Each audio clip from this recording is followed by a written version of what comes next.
नमस्कार। चैप्टर 3 हम पढ़ रहे हैं सरल रेखा में गति क्लास 11th के लिए और आज हमारा लेक्चर 3 है। और जो पिछले लेक्चर में मैं टॉपिक नहीं कवर कर पाई थी वो यहाँ पर मैं शुरू कर रही हूँ स्थिति समय वक्र। तो जो वक्र होते हैं, ग्राफ्स जो होते हैं, जो एक्स अक्ष वाई अक्ष पर बनाए जाते हैं, जिनमें हम दो राशियों की एक साथ कैसे परिवर्तित हो रही हैं हम ये देख पाते हैं, वो शुद्ध गति की जो हम पढ़ रहे हैं इसमें बड़ी इंपॉर्टेंट हो जाती है। हम एक साथ ग्राफ को देखकर बता सकते हैं कि दो वस्तुएं जो हैं वो कौन तेज़ गति कर रहा है, कौन धीरे गति कर रहा है, किसने गति पहले शुरू की, किसने गति बाद में शुरू की, कौन अपने लक्ष्य पर पहले पहुंचा, कौन बाद में पहुंचा, किसका वेग बहुत तेज़ी से बदल रहा है, किसका वेग धीमे बदल रहा है, किसका वेग बदल ही नहीं रहा है, वेग ही नहीं है किसी के पास। ये सब हम वक्र देखकर ही बता सकते हैं। तो हम स्टार्ट कर रहे हैं स्थिति समय वक्र, जिसमें पहला पॉइंट हमें बताएंगे कि शुद्ध गतिकी में जो स्थिति समय वक्र हो या फिर वेग समय वक्र हो या त्वरण समय वक्र हो, यानी कि हम जो ग्राफ बनाएंगे उस ग्राफ में हमारे पास इस एक्स अक्ष पे लेंगे हम समय और वाई अक्ष पे हम कभी स्थिति लेंगे। चूंकि अभी हमने स्थिति परिवर्तन पढ़ा है इसलिए हम स्थिति ले रहे हैं, फिर हम वेग लेंगे, त्वरण लेंगे और यहाँ पर हम बहुत आसानी से गति के बारे में समझ पाएंगे, अध्ययन कर पाएंगे। तो शुद्ध गतिकी में स्थिति समय, वेग समय, त्वरण समय वक्र गतिक्षण व अध्ययन को सुगम बनाते हैं। तो सबसे पहले हम स्टार्टिंग से स्टार्ट करते हैं, स्थिति समय वक्र को देखते हैं। और स्थिति समय वक्र में भी पहला कंडीशन हम सबसे सिंपल वाला ले रहे हैं, जब हमारे पास जो वस्तु है वह कैसी हो, स्थिर हो, विराम में हो। और वस्तु विराम में होगी तो क्या होगा, उसकी स्थिति में परिवर्तन आप समय के सापेक्ष प्रेक्षित नहीं कर पाएंगे। ठीक है, तो जब वस्तु विराम में होगी तो मान लीजिए उसका स्थिति क्या है, 20 मीटर पे रखी हुई है वह ओरिजिन से। ठीक है, और समय गुजरता जा रहा है, ये आपका 1 घंटा हो गया, ये 2 घंटा हो गया, हमने घंटों में ले रखे हैं यहाँ पर। ठीक है, तो आपने देखा ये जो कार है, जैसे मान लीजिए किसी गैरेज में खड़ी हुई है, किसी पार्किंग पे खड़ी हुई है, वो मूव ही नहीं कर रही है, तो वो स्थिर रहेगी तो उसकी आप 1 घंटे पे भी उसकी पोजीशन 20 मीटर रहेगी, 2 घंटे पर भी उसकी पोजीशन 20 मीटर रहेगी, 3 घंटे पे भी उसकी पोजीशन 20 मीटर ही रहेगी। और इस वजह से आपको एक वक्र मिलेगा इस तरह का, जो क्या बता रहा है कि वस्तु समय के साथ अपनी पोजीशन को बदल नहीं रही है। तो ये सबसे इजी एग्जांपल है, जब वस्तु विराम में हो तो उसका स्थिति समय वक्र कैसा होगा, एक्स अक्ष के, समय अक्ष के पैरेलल होगा। ठीक है, दूसरी चीज हम पढ़ते हैं एक समान गति। एक समान गति क्या होती है, नाम से ही पता चल रहा है एक समान। ये गति कैसी रहेगी, थ्रू आउट एक जैसी ही रहेगी। तो ऐसी गति कैसी होनी चाहिए, गति तो है मतलब वस्तु तो चल रही है, मतलब समान समय अंतराल हो। आप एग्जाम्पल के लिए 1 सेकंड का समय अंतराल ले सकते हैं, 5 सेकंड का ले सकते हैं। तो समान समय अंतराल में यदि जो हमारी वस्तु है वह क्या करे, समान दूरी तय करे,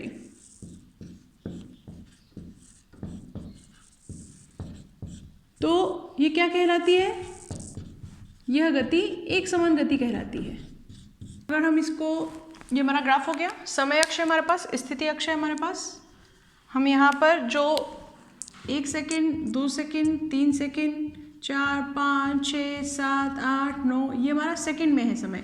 यहाँ पर हम 10 मीटर, 20 मीटर, 30 मीटर, 40 मीटर, 50, 60, 70, 80 ऐसा है। ठीक है, अब अगर हम कहें कि वस्तु 1 सेकंड में, हर 1 सेकंड में कितना चलती है, 20 मीटर चलती है। ठीक है, तो 1 सेकंड पे यहाँ और 20 यहाँ, फिर अगले 1 सेकंड में भी वह कितना चलती है, अगले 20 मीटर चलती है, ये यहाँ 40 चल गई। फिर तीसरे सेकंड में भी कितना चलेगी, 20 मीटर चलेगी, ये 60 पहुँच गई। ठीक है, और अगर आप 4 सेकंड पे देखेंगे तो ये 80 मीटर पहुँच जाएगी। अगर हम इसका एक ग्राफ बनाएं, स्ट्रेट लाइन बनेगी, इस प्रकार से आएगी। ठीक है, ये थोड़ी सी टेढ़ी हो गई है क्योंकि मेरा ग्राफ भी थोड़ा सा उतना परफेक्ट नहीं है, बट इस तरह से आपको एक स्ट्रेट लाइन मिलेगी। एक समान गति में जो स्थिति समय वक्र होता है वह कैसा होता है,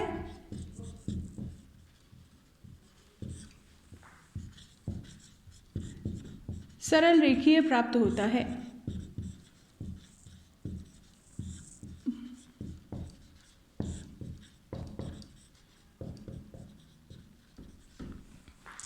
ठीक है, अब हम बात करते हैं असमान गति की। यदि समान समय अंतराल में वस्तु एक समान दूरी तय कर रही थी तो एक समान गति हो रही थी। अगर वस्तु समान समय अंतराल में एक समान दूरी तय नहीं करे तो वह असमान गति हो जाएगी।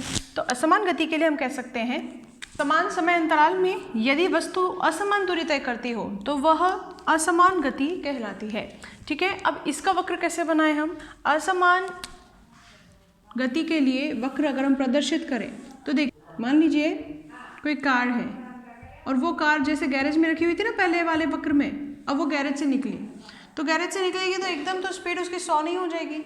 स्पीड कहाँ से कब एक धीरे धीरे बढ़ेगा, वह पोजीशन जो है, दूरी जो है वो शुरुआत में बहुत कम तय करेगी, फिर थोड़ी ज़्यादा तय करेगी, फिर और ज़्यादा तय करेगी, और फिर उसका जो वेग है वो कांस्टेंट हो जाएगा। उसका जो एक समान वो गति कर रही थी वो स्टार्ट हो जाएगी यहाँ से, एक समान गति में भी रहेगी कुछ देर, और फिर तेज़ी से बढ़ के अगर मान लीजिए कोई एकदम बीच में आ गया तो क्या करना पड़ेगा? ब्रेक लगाना पड़ेगा, और ब्रेक लगा करके वस्तु क्या होगी? कुछ क्षण के लिए स्टॉप हो जाएगी। ठीक है, तो ये जो वक्र है, ये वक्र कैसा है? असमान गति का वक्र है। आप देख सकते हैं शुरुआत के कुछ समय के लिए वस्तु बहुत धीरे चली, उसके बाद उसका वेग थोड़ा तेज हुआ, थोड़ा ज़्यादा वेग से चली वो, लेकिन एक समान गति की उसने, और फिर उसके बाद उसने तेज़ी से वेग बढ़ाया और उसको सडनली ब्रेक लगाने की ज़रूरत पड़ी, तो वस्तु ब्रेक लगाने से त्वरण उसका शुरू हो गया यहाँ पे, और उसका मंदन हुआ और वो वेग कुछ टाइम बाद विराम पे आ गई। तो ये है असमान गति का ग्राफ। अगर आप देखेंगे कभी सरल रेखीय हो तो एक समान, और अगर सरल रेखीय नहीं है तो असमान। लेकिन इसमें भी कुछ जगह आप देख सकते हैं इस प्रकार की आपको मिलेगी जिसमें सरल रेखा मिलेगी। तो इस ग्राफ के बीच में भी एक हिस्सा ऐसा आया जब वस्तु ने क्या की? एक समान गति की। तो ये हमारे पास स्थिति समय वक्र है। किसके? जब वस्तु स्थिर हो तब हमने देखा, जब वस्तु एक समान वेग से गति करे तब हमने देखा, और जब वस्तु असमान गति करे तभी हमने ये वक्र देखे। यहाँ से आप क्लियरली पहचान सकते हैं कि वस्तु की गति किस प्रकार। तो आइए अब हम अपना नेक्स्ट टॉपिक पढ़ते हैं, औसत वेग। और औसत वेग जब हम पढ़ते हैं तो हम ध्यान देते हैं कि हमारे निर्देश तंत्र में हमने एक घड़ी भी रखी थी। अब तक हमने देखा कि दूरी बदल रही थी, हमने देखा कि विस्थापन हो रहा था, स्थिति परिवर्तन हो रहा था, लेकिन अब हम कहते हैं कि भाई घड़ी भी तो थी हमारे पास, तो हम घड़ी से क्या कर रहे थे? समय भी नाप रहे थे। जब समय नाप रहे थे तो हमने ये सोचा कि कोई वस्तु जब गति कर रही है तो कितनी तेज़ी से गति करती है, इसका पता कैसे लगाएं? तो हमने कहा कि आप विस्थापन या दूरी, जब हम चाल के लिए जाएंगे तो हम दूरी पे भी ध्यान देंगे, पर अभी जब हम वेग की बात कर रहे हैं तो हमने कहा कि हम विस्थापन देखेंगे, स्थिति परिवर्तन देखेंगे, और ये देखेंगे कि कितने समय में हुआ, तब हमें पता चल पाएगा कि वस्तु कितनी तेज़ी से चल रही है। और दूसरी चीज़ हम क्या जानना चाहते थे? हम जानना चाहते थे कि दिशा क्या है वस्तु के चलने की। तो हम दो चीज़ों पे ध्यान देना चाहते थे, वस्तु किस दिशा में चल रही है और वस्तु कितनी तेज़ी से चल रही है। इस चीज़ को परिभाषित करने के लिए हमने एक नई राशि को परिभाषित किया, वेग को। देखिए, वेग विस्थापन बटा समय होता है, विस्थापन की दर होती है। अगर हम वेग को पढ़ते हैं तो दो ही तरीके से पढ़ सकते हैं, या तो उसको औसत वेग के रूप में पढ़ सकते हैं जब हम एक लंबे समय के लिए देख रहे हों, और या फिर हम उसको तात्क्षणिक वेग पढ़ सकते हैं, यानी किसी क्षण विशेष पर हमारा क्या वेग था। तो ये दो तरीके से हम पढ़ेंगे। तो पहला हम जो परिभाषित कर रहे हैं, हम औसत वेग को परिभाषित करें, जो अपने आप में वेग की ही परिभाषा है। वस्तु के स्थिति परिवर्तन, विस्थापन, स्थिति परिवर्तन या फिर विस्थापन, दोनों एक ही चीज़ है। समय अंतराल के अनुपात को हम क्या कहते हैं? औसत वेग कहते हैं। क्योंकि आप जानते हैं मैथमेटिक्स में औसत जब भी हम लेते हैं तो क्या करते हैं? ऐसे ऊपर बार लगाते हैं, चिन्ह लगाते हैं, क्योंकि वेग को हम स्मॉल v से, वेलोसिटी इंग्लिश में इसे कहा जाता है वेलोसिटी, तो वेलोसिटी से हमने v लिया और औसत के लिए हमने इस पर ऐसे मार्क लगा के दिखाया। अगर हमारी आरंभिक स्थिति x1 हो और अंतिम स्थिति x2 हो, तो देखिए परिवर्तन हम हमेशा कैसे दिखाते हैं? अंतिम मान माइनस प्रारंभिक मान बटे समय। हमने अगर पहले t1 था और बाद में t2 था तो हमारे पास समय अंतराल इतना हो गया, स्थिति परिवर्तन इतना हो गया, और जब हमने इनका अनुपात लिया तो उसको क्या कहा? औसत वेग कहा। अगर आप इसको देखें तो आप इसको क्या लिख सकते हैं? डेल्टा x बटा डेल्टा t। चूंकि आप जानते हैं कि स्थिति परिवर्तन क्या होती है? विस्थापन होती है, और विस्थापन कैसा होता है? सदिश होता है। सदिश को हम चिन्ह लगा के लिखते हैं।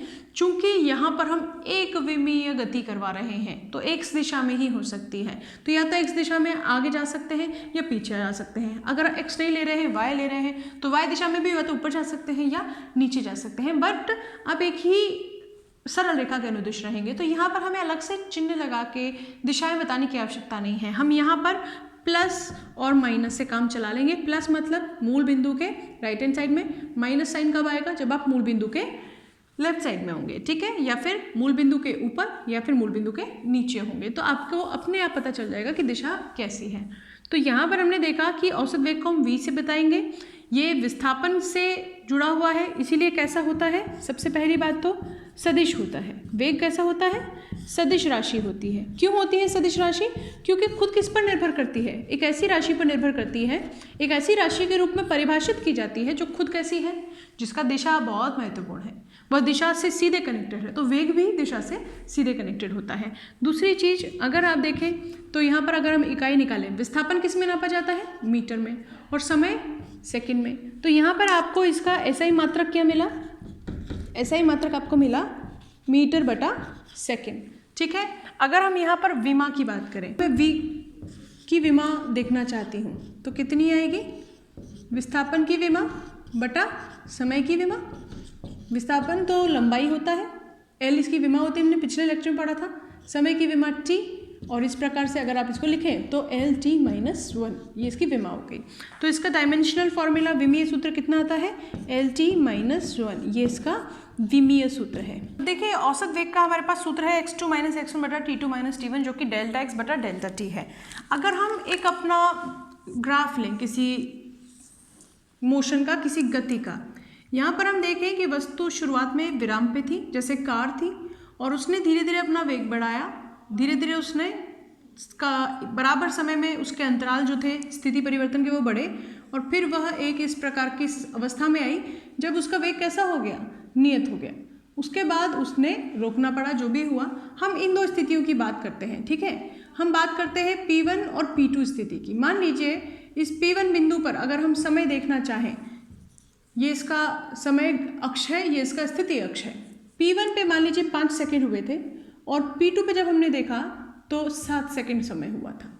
इन दो स्थितियों के लिए यदि हम दो पॉइंट्स के लिए अगर हम स्थिति देखें, तो मान लीजिए आपके बुक में एग्जाम्पल दिया हुआ है, ये जो कंडीशन थी, अब यहाँ पर 10 मीटर पे कार थी और यहाँ पर 27.4 मीटर पे कार पहुँच चुकी थी, ठीक है।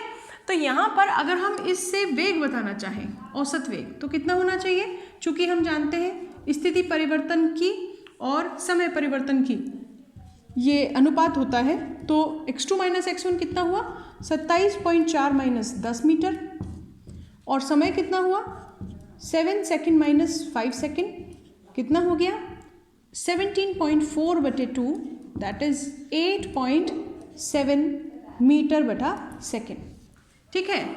आपने देखा होगा कि P1 P2 के लिए हमने किस प्रकार से दिखाया, y अक्ष पे जो राशि है फिलहाल वह विस्थापन की राशि है, स्थिति परिवर्तन की राशि है, लेकिन ये अक्ष कौन सा है इस ग्राफ में, इस ग्राफ में इसको y अक्ष बोल सकते हैं। y अक्ष पे हमने क्या लिया है, x दिशा में स्थिति परिवर्तन लिया है, और x अक्ष पे हमने क्या लिया है, समय लिया है, ठीक है। तो यहाँ पर यदि आप कहें P1 P2 के लिए डेल्टा x बटा डेल्टा t, किसके लिए, P1 P2 के लिए, P1 P2 के लिए क्या है ये इस वक्र की क्या कहते हैं, हम इसको ढाल कहते हैं।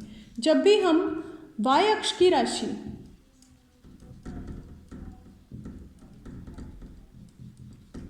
और x अक्ष की राशि के अंतरालों की तुलना करेंगे ना, तो हमें क्या चीज़ मिलती है, हमें मिलता है वक्र का ढाल। ढाल कैसे समझते हैं, जब आप किसी स्लाइड पे जो झूले होते हैं ना, फिसल पट्टी बोलते हैं हम उसको, फिसल पट्टी पे जब आप झूलते हैं तो जितनी ज़्यादा खड़ी फिसल पट्टी होती है उतनी तेज़ी से नीचे आता है। अगर मैं यहाँ कोई वस्तु रखूँ तो लुढ़केगी, अगर मैं इसको और सीधा कर दूँ, ऐसा कर दूँ, तो ये और तेज़ी से लुढ़केगी। अगर मैं इसको ऐसा कर दूँ तो ये लुढ़कना नहीं चाहेगी, धीरे धीरे आप खिसक खिसक के आ सकते हैं, ठीक है ना। तो ये जो ग्राफ है, ये जो लाइन है, सरल रेखा, वह कितनी खड़ी हुई है, इसका बात कौन बताता है, ढाल। ये ढाल बताता है। ये ढाल यहाँ पर किसके रूप में परिभाषित किया गया है, अगर हम इस वक्र का ढाल लें तो ढाल कैसे बताया जाएगा, y अक्ष की राशि का परिवर्तन बटा x अक्ष की राशि का परिवर्तन, क्या बन जाएगा, ढाल बन जाएगा।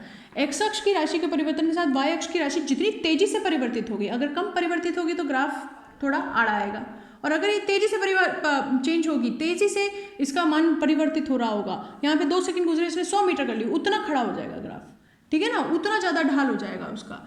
तो यहाँ पर अगर हम स्थिति समय वक्र के लिए देखें कि ढाल के रूप में हमें कौन सी राशि मिलती है, तो हमें क्या मिलता है, वेग। ये क्या है, ढाल है। कौन से समय, कौन से वक्र का ढाल है, ये है स्थिति समय वक्र का ढाल, ठीक है। इसको और अच्छे मैथमेटिक्स में ढाल की जगह क्या कहा जाता है? प्रवणता। एक ही बात है, ठीक है।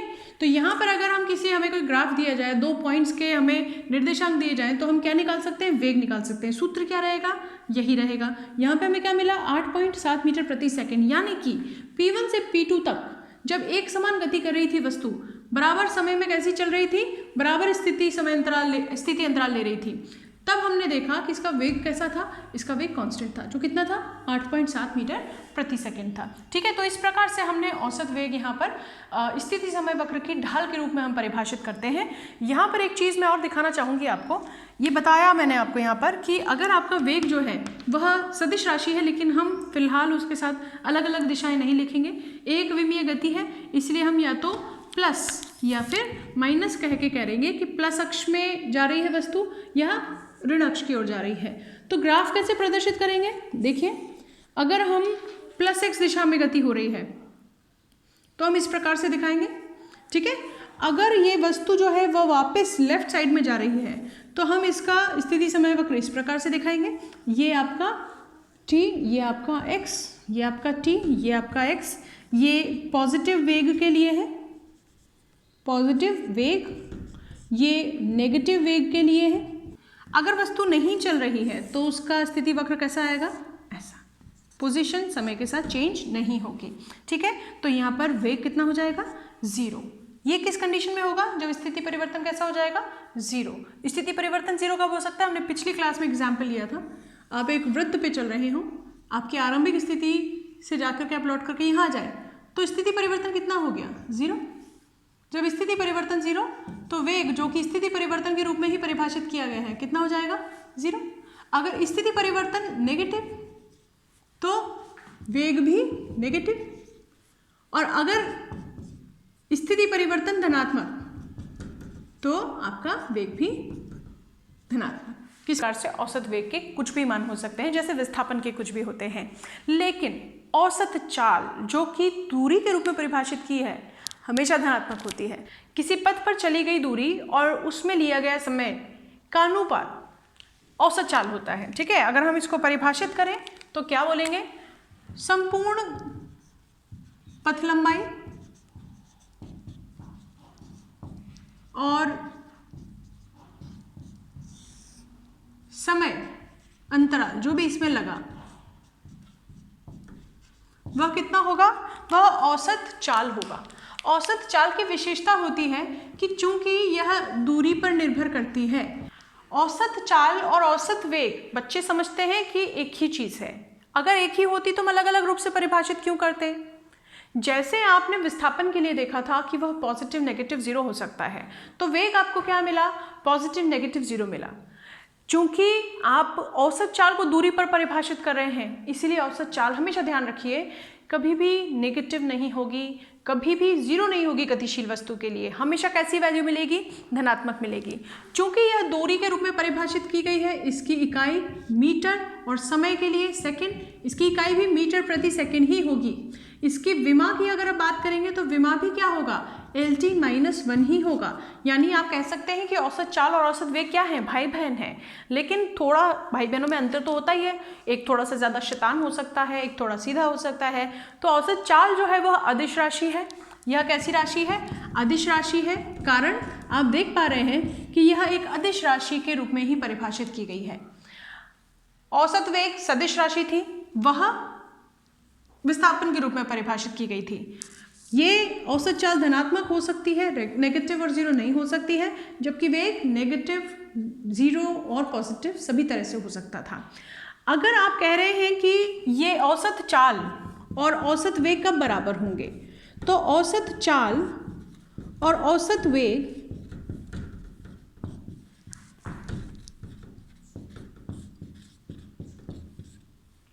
केवल एक विमीय तथा मतलब एक विमीय भी होनी चाहिए और एक दिशा भी होनी चाहिए, एक दिशिक गति के लिए समान होते हैं।